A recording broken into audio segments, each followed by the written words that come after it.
I'm not gonna lie, it's hard for me to be friends with people who don't really care about talking about certain things, like having serious conversations. For example, conversations about psychology, sociology, politics, the world order, my personal favorite, philosophy. Like, there are actually people out there who don't care to have these conversations. Like, they don't think about these things.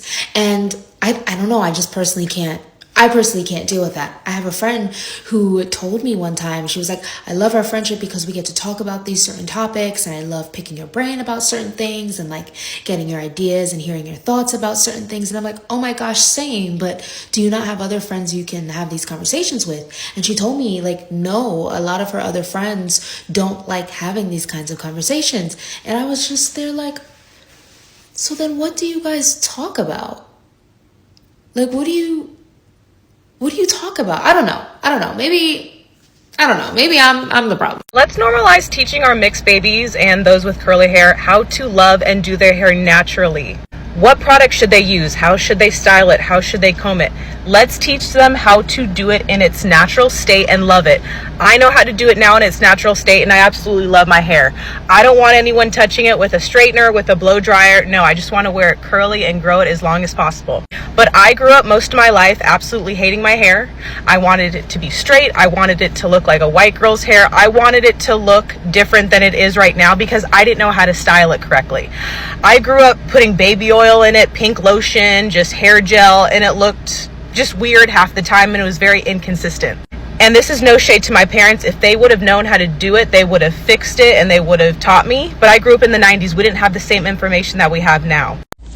And what we really need to bring back into corporate America is leadership development, leadership trainings, leadership retreats. Like, I would love to see leadership be cultivated more, like people pour into leadership so that we can have better leaders in these organizations, because leadership makes or breaks the flow of the company. Like, you can have top talent, you can have bad talent, you can have all the things, right? But it all boils down to the leadership, because how you lead your team is how that team, it impacts the way that team performs. It impacts the output of your team. So I feel like if you take time to make sure that the people that you're putting in position to be in charge of other folks, to be in charge of the vision, to be in charge of the strategy, if you make sure that you're cultivating and pouring into those people, then it all trickles down from there. Because at the end of the day, you can have top talent, but with a bad manager or a bad leader, that top talent out the door, and you'll never be able to retain any top talent because the leadership is not going to be the right person to keep them. So leadership development. And I'm just trying to figure out what happened to I was flossing my teeth. What happened to SOPs? What happened to training manuals? What happened to proper onboarding? And I do not mean, oh, this Excel worksheet or this Word document is what we pass along to people when you read the Word document. Like, no, what happened to well thought out training handbooks? Like, the same way you get these employee handbooks. And I feel like that's where all the energy is going. Like, they want to give you an employee handbook with all these rules of do's and don'ts and what you should do, what you shouldn't be doing, what you can post, what you can't post. They need to put that energy back into training handbooks, because people need real training. People need real context and understanding of how to do the jobs that they're being asked to do. And like, yes, you show up with some level of expertise and understanding. However, every organization has its own structure. Every organization has its own processes that they like to follow. So we need to be able to ensure people are being properly onboarded. Y'all want to know why women think that all men ain't shit? It's because they so used to dating ain't shit ass niggas. So they try to define every man that they date or every man in this world as an ain't shit ass nigga. My thing is, y'all don't ever want to date outside y'all box. Y'all don't ever want to go to the men that y'all consider as lame and corny because they don't fit a certain stigma. But y'all love the ones that be on the streets and that don't got nothing going for themselves. And then y'all want to sit over there and classify every single man as an ain't shit ass nigga. Yes, it has a lot to do with your standards and the men that you're choosing. There are some amazing men out here. Y'all just think that they too lame. See, I was listening to this dude talk, right? And I was asking him, like, why you don't date, black women? Y'all know this man told me that the reason why he don't date black women is because y'all classify him as lame, and the things that he like, y'all consider that as lame because he like to watch anime and some other shit, but black women be thinking that certain things be lame. I bet if y'all start dating outside y'all box, y'all would have a different view on the whole saying that all men ain't shit.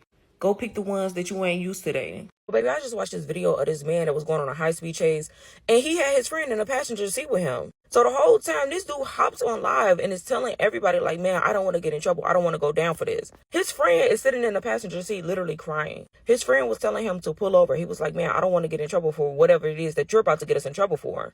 Then he was like, man, slow down. Like, let's just stop because you're going to get us both unalive if you don't stop this car. And his friend is literally sitting there driving, talking about some, man, I don't care. I don't care. Now, it's people like that really don't have nothing to lose. And that's really scary. I tell my kids this all the time. Be very cautious and careful of the people that you hang around with. This man was pleading and begging this man to pull over. And this man literally hopped on live and said no. And then got the nerves to record them following behind him. It's crazy how you could be with somebody and not even have nothing to do with what they're doing. But because you're around them and you're in their circle, you could literally go down for some shit that they did. This man said, whatever it is, I'm not getting caught for it. Man, I ain't gonna lie, I would have unlocked that door and I would have tucked and rolled my ass out that damn car. See, this is why y'all also got to teach y'all kids to be careful of the energy and the people that they surround themselves around. I have to have these conversations with my kids all the time. I tell them, you could be in a car with somebody and you don't know what they doing. They could run up in the house and do anything. Next thing you know, you're going down for some shit that they did and you had no idea what they was doing. Baby, this is why I don't have any friends. You just really never know what people really be into and how people really don't care about their lives. And that is really, really scary. Megan and Tommy in the bed, she's pissed. She's like, you gonna take Harry's words over mine? He's saying he believed her, but she was too late. I also saw Yasmin and Ben kissing in the bed. Oh, they're really getting along. We also see Ramel was cuddling with old girl in the bed too. He been missing the touchy-feely since being in the villa. Also, I love that Alima's like, I'm a one chance person. He be coming with another bit, it's over. I love a strict babe. Know your worth, sis, because a lot of these girls don't. Now, the next day on the catch up, Megan is saying how she believes in 50 and Alima's men. I don't know why. 50-50 says she has faith in her man. I don't know why. Alima realizes she likes, Ramel more than she thought she did. Now, Tommy, Harry, Ben. Tommy, this is where I did laugh. I'm sorry. But Tommy is, ranting to the guys like, it's some BS. He tried to have a conversation with Megan. And I'm guessing he was expecting reassurance and she just got pissed off. And he's like, it's really put him off. And at one point he was crying. And I had to start laughing because I was like, what are the tears for?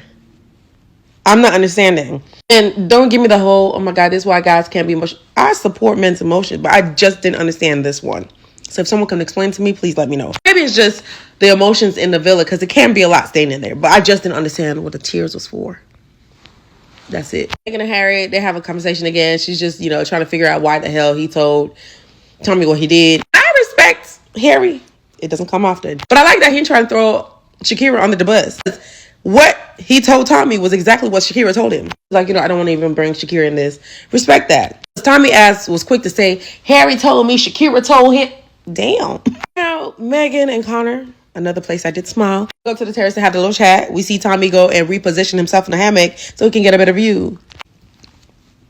That's weird. He asked, if we were to couple today, right now, who would you pick? She said Connor.